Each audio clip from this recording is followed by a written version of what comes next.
ASMR reality.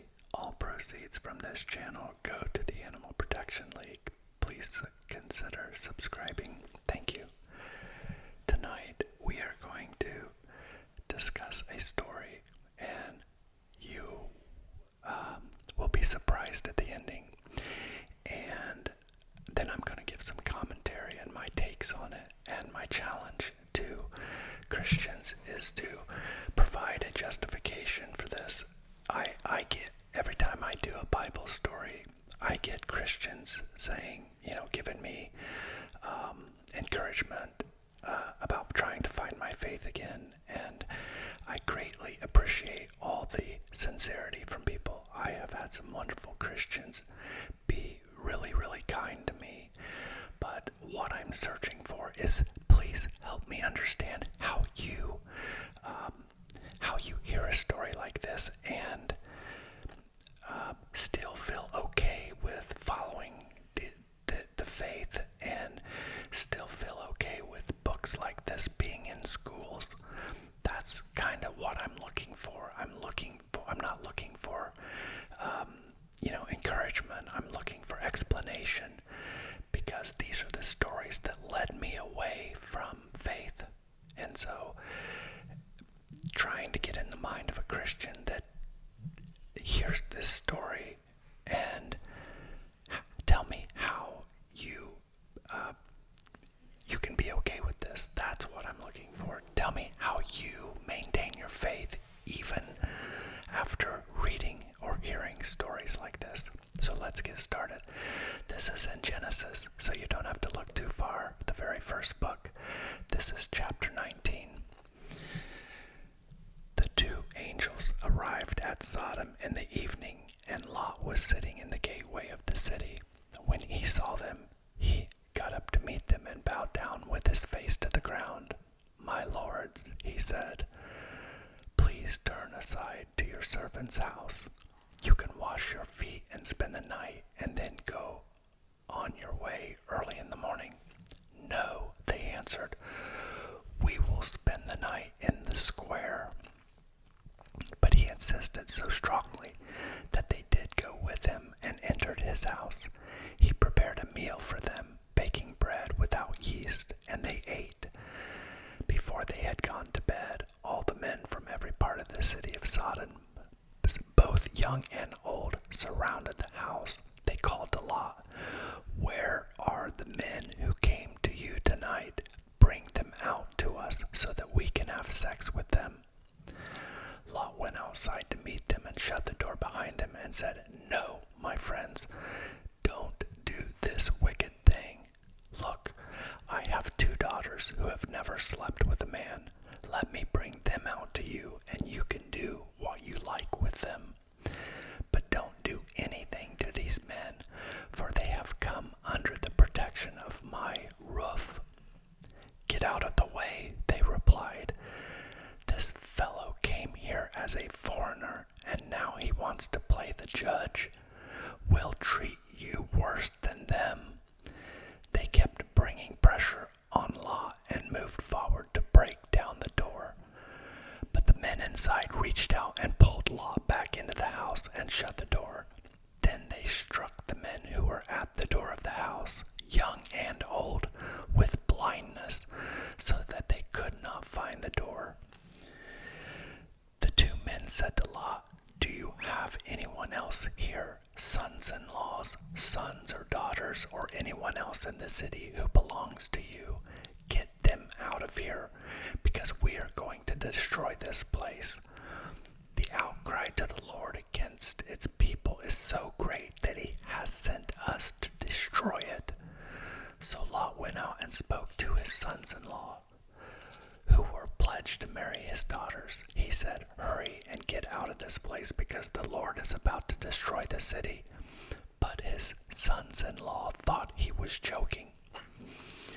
With the coming of dawn, the angels heard Lot saying, "Hurry, take your wife and your 2 daughters who are here, or you will be swept away when the city is punished." When he hesitated, the men grasped his hand and the hands of his wife and his 2 daughters, and led them safely out of the city, for the Lord was merciful to them. As soon as they had brought them out, one of them said, "Flee for your lives. Don't look back and don't stop anywhere in the plain. Flee to the mountains or you will be swept away." But Lot said to them, "No, my Lord, please. Your servant has found favor in your eyes, and you have shown great kindness to me in sparing my life. But I can't flee to the mountains. This disaster will overtake me, and I'll die. Look, here is a town near enough to run to, and it is small. Let me flee to it. It is very small, isn't it? Then my life will be spared." He said to him, "Very well, I grant this request too. I will not overthrow the town you speak of, but flee there quickly, because I cannot do anything until you reach it." That is why the town was called Zoar. By the time Lot reached Zoar, the sun had risen over the land. Then the Lord rained down burning sulfur on Sodom and Gomorrah from the Lord out of the heavens. Thus he overthrew these cities and the entire plain, destroying all those living in the cities and also the vegetation in the land. But Lot's wife looked back, and she became a pillar of salt. Early the next morning, Abraham got up and returned to the place where he had stood before the Lord. He looked down toward Sodom and Gomorrah, toward all the land of the plain, and he saw dense smoke rising from the land like smoke from a furnace. So when God destroyed the cities of the plain, he remembered Abraham, and he brought Lot out of the catastrophe that overthrew the cities where Lot had lived. Lot and his 2 daughters left Zoar, and they settled in the mountains, for he was afraid to stay in Zoar. He and his 2 daughters lived in a cave. One day, the older daughter said to the younger, "Our father is old, and there is no man around here to give us children, as is the custom all over the earth. Let's get our father to drink wine and then sleep with him and preserve our family line through our father." That night they got their father to drink wine, and the older daughter went in and slept with him. He was not aware of it when she lay down, nor when she got up. The next day the older daughter said to the younger, "Last night I slept with my father. Let's get him to drink wine again tonight, and you go in and sleep with him, so we can preserve our family line through our father." So they got their father to drink wine that night also, and the younger daughter went in and slept with him. Again, he was not aware of it when she lay down nor when she got up. So both of Lot's daughters became pregnant by their father. The older daughter had a son, and she named him Moab. He is the father of the Moabites today. The younger daughter also had a son, and she named him Ben-Ami. He is the father of the Ammonites of today. Okay. So there is the story. Basically, 2 angels come to Sodom, and they are going to stay in the city, but Lot demands they come to his house. When the angels slept there, when they got up the next morning, all the men of the city come to the house, and they want to sleep with the angels. The town is so wicked, the men in the city are so wicked that they want to be with these guys sexually. And Lot says, "No, I won't let you do that, but here's my 2 daughters who have never slept with a man. Do as you want with them." So he offers up his daughters, and the men don't want the girls, they want the men. Because it was so wicked there. This is the theory, that it was so wicked. Which, again, the Bible is correlating homosexuality as wickedness. So the angels save him, basically. The angels pull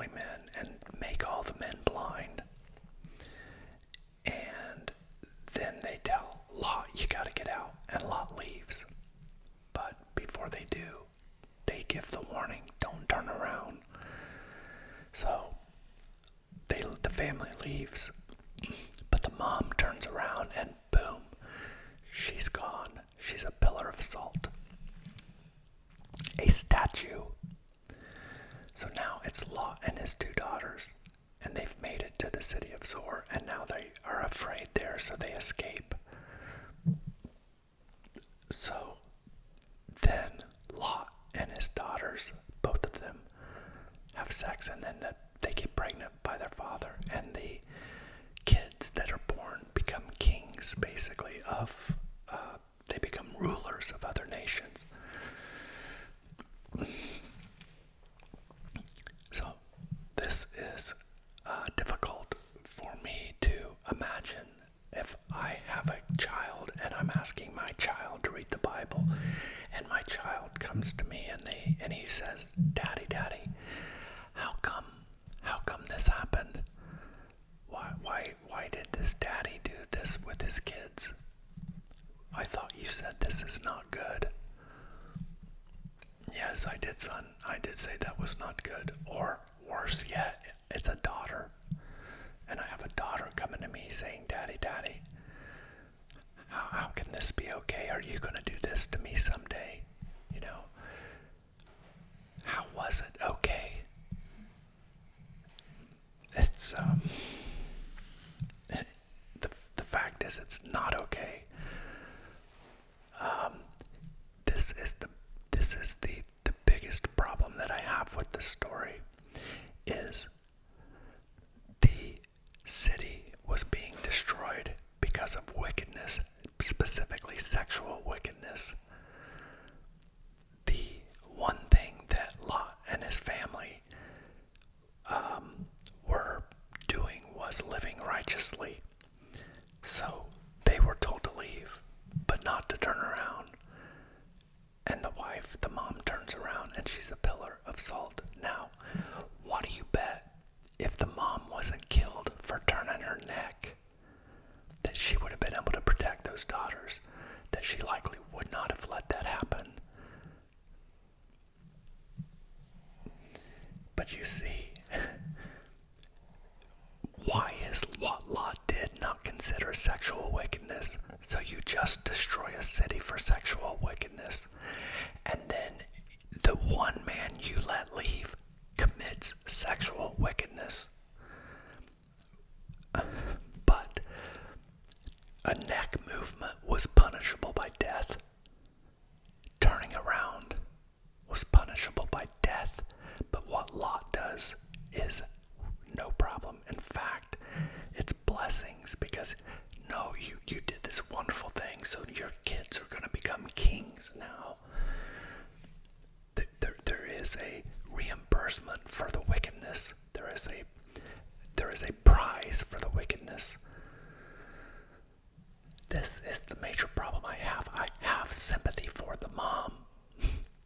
You know, it makes me angry for the mom. There's so much injustice in this. You know, would he not have been better off just destroying Lot along with it? He obviously, you know, I think I made this a similar video on this topic years ago, like when my channel used to be called ASMR Religion, but I changed the name to ASMR Reality because I didn't want to just be talking about religion, though I obviously like talking about it. But somebody had commented and said, well, it says the dad wasn't aware of it when they laid down, nor when they got up. Okay, there's only one way. Actually, yeah, there's only one way that would have happened. Number one, they just had escaped a city. This is not like 2024. I mean, they didn't have a car, right? They probably had a donkey and whatever they could fit on that donkey. So we can pretty much guarantee they didn't have gallons upon gallons of wine to just let the dad drink so much that he just truly passed out. Secondly, if he did pass out from wine, getting drunk, I've been drunk, and I've also also had sex. And I'm pretty damn sure I would know about it. It's never happened where I didn't know about it. Now, maybe a woman, because a woman receives, a man has to give, a man has to get ready, right? So, I just don't see how that can happen without being aware of it. So, the only way it could have happened is for God to intervene and say, make him forget his memory. God had to intervene and basically bless this act and intervene so that he just didn't know he did it. Now, he wasn't aware of it, but what do you think he thought once his kids started showing pregnancy? When he realized both of his daughters were pregnant, what did he think happened? Right? There's only one immaculate conception in the Bible, and that's when Jesus was conceived by Mary, by God. That is the immaculate conception. This was not immaculate conception. This was the dad's kids.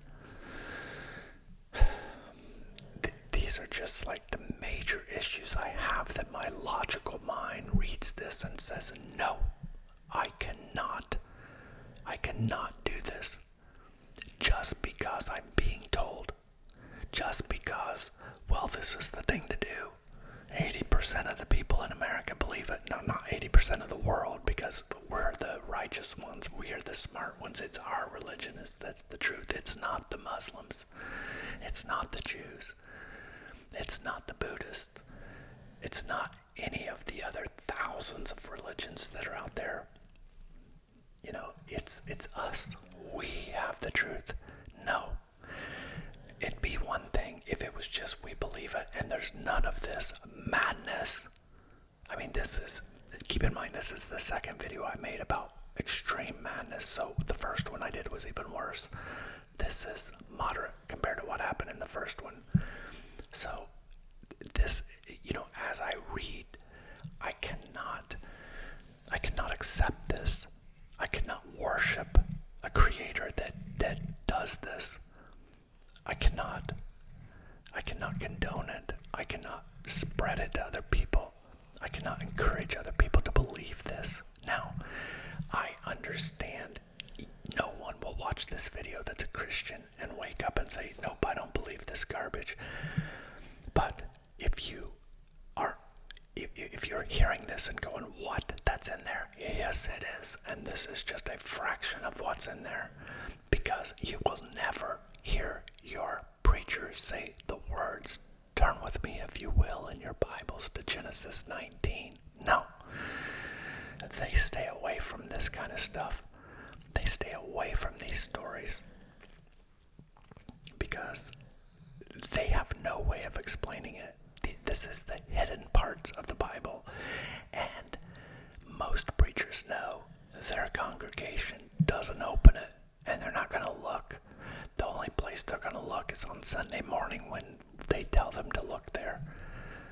That's what most preachers know.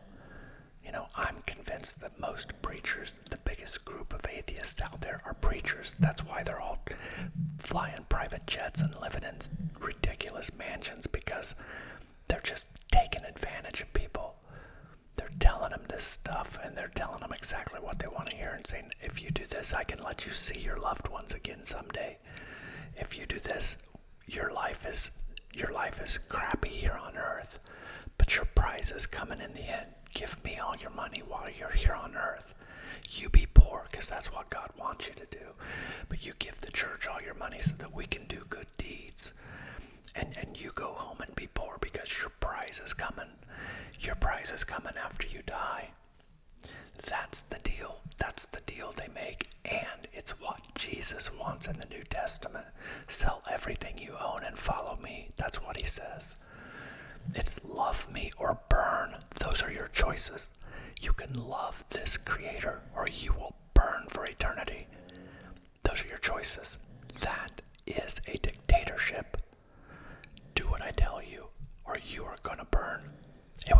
me walking up to a girl and saying, will you go out with me?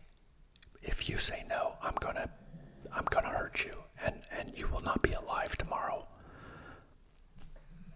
Well, yeah, what do you think she's gonna do? You think she's gonna go out with me? Yeah, she probably would.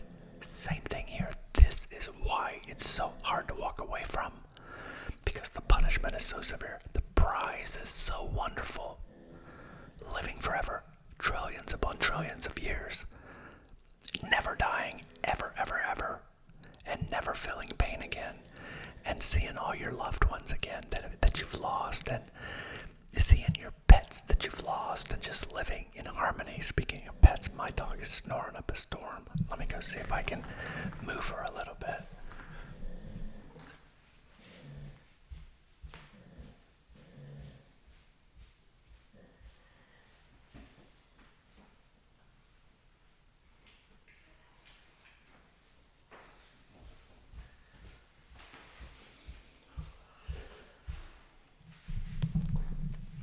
Sorry about that. But yeah, that's just the difficulty I have. And I just don't know. I want to believe. I want to be part of the majority. I want to have a forever life. I would give every single day. I would preach, and I would preach without pay. I would go spread the word. I would be a good preacher. I would do the right thing. This is what I want. I want faith. My mind is open. I want it. But I cannot get through this. I cannot accept this. I cannot. So, if you have the answer for me, you have to know that I would love to hear it. I would love to hear an explanation as to how I can just deal with stuff like this. And like the thing that a lot of Christians come up with is the Lord works in mysterious ways. We don't understand it. We just have to have faith. These are all the things that I've heard in the comments before. I know it takes faith.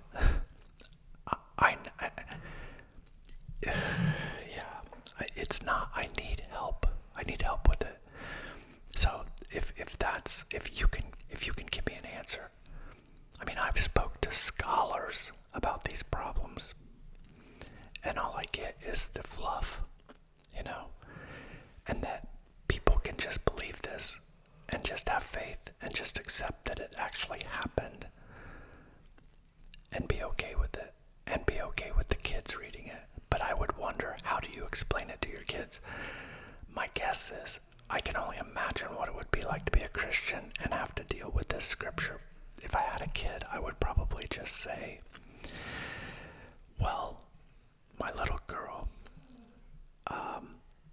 he let it happen back then, and he let it happen that time, but it's just what he had to do. It's not right anymore, and if we do it, we would be in big trouble, and it's not right today, and that's just what I'd have to do, and just hope that that was enough explanation for her, and likely because her mind is so young and vulnerable, it would be okay, and she would grow up to be a person that said, yes, I'm a Christian. Why? Because her father taught her to be one. And that's why most people are today in America, because it's what we were taught. It is hard. There was a book written called The Faith of the Fatherless, and the premise was, if you have a good relationship with your father, you will never stray from whatever his religion is, because it would be the most disrespectful thing you can do. But if you had an absentee father or an abusive father or a father that you just didn't get along with, that you would likely not follow in the path that he went down, because you didn't want to be like that person. You didn't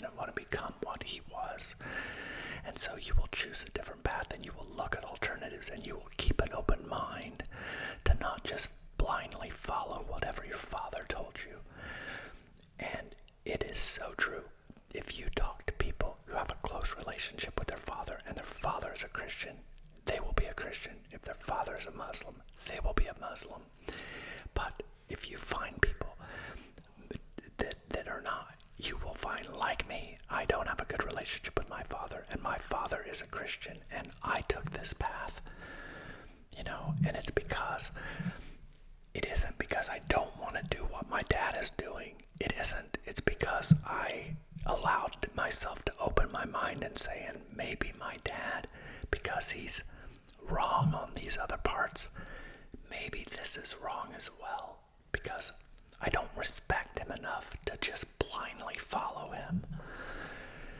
And that's all I'm asking here. If you can, like I do when I think to myself, if I was a Christian, what would I tell my daughter if she walked up to me and asked me this?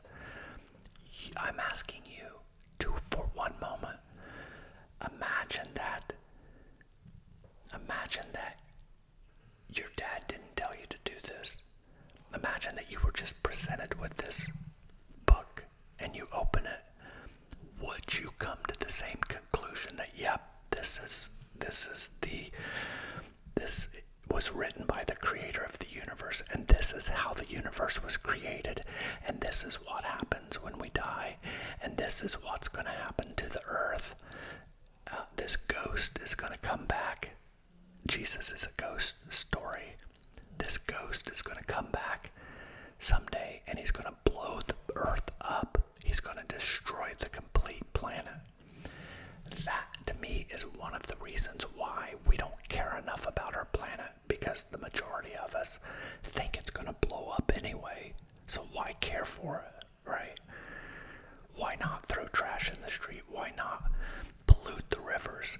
It's about to blow up because any moment now Jesus is coming back. This is the end times. This is it. This is the problem I have. But I don't want the problem. I would love to do it. Imagine, I swear, if I got my faith back, the first thing I'd do is I'd go to church with my dad on Sunday. And I would hug him, and I'm saying, I wish I could have believed, the whole time. But I'm back. It would be amazing. So it's what would be best for my life. It's not like I don't want it. I want it. People say you just have to open your heart. I'm open completely, but I can't get through it, and I can't get anybody that can give me a good explanation for it. It's the same thing with Adam and Eve. I'll add that in another video, but just to touch on it, God created Adam. He pulled a rib out of Adam. He made Eve. That's it. He didn't make the Smiths. He didn't make the Joneses.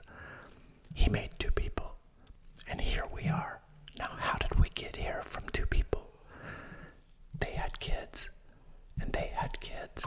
And mom and kids had kids.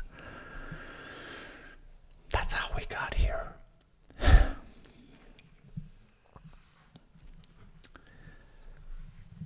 I'm frustrated, as you can tell, so I appreciate you listening.